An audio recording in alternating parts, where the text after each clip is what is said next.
Group 2, group 3 పోస్టులు పెంచాలని డిఎస్సిని వాయిదా వేసి 25,000 పోస్టులతో మెగా డిఎస్సిని ప్రకటించాలంటూ తెలంగాణ సచివాలయం ఎదుట విద్యార్థుల రాజకీయ పార్టీ నేతలు డిమాండ్ చేశారు.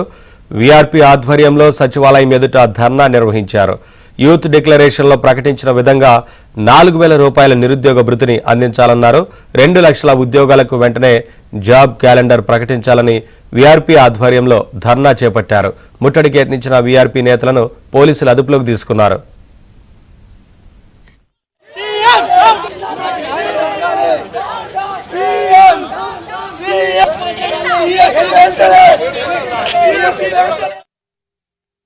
డిఎస్సి ఎగ్జామ్ అనేది ఇప్పుడు ఇమ్మీడియట్గా పెట్టడానికి అంత తొందర ఏముందో తెలియదు.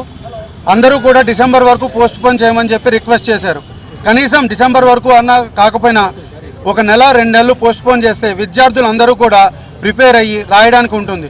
అలాగే గ్రూప్ 1 ఏదైతే ఉందో 1:100 రేషియోలో నిర్వహించాలని, గ్రూప్ 2, గ్రూప్ 3 పోస్టులు పెంచాలని, జీవో నెంబర్ 46 రద్దు చేయాలని ప్రతి ఒక్క విద్యార్థి నిరుద్యోగులు చాలా రోజుల నుంచి ధర్నా చేస్తున్నారు. మేము క్లియర్గా చెప్పేది ఏంటంటే ప్రతి ఏడాది కూడా 1,00,000, 2 లక్షలు కాదు, దగ్గర 10 లక్షల మంది వరకు ఉద్యోగాలకు అప్లై చేసుకుంటారు. ఉద్యోగం ఎంతమందికి వస్తుందండి? మహా అయితే 25,000, 50,000 మంది. మిగిలిన నిరుద్యోగులందరూ వచ్చే ఏడాది రాస్తారు. అంటే రేషియో పెరుగుతూనే ఉంది.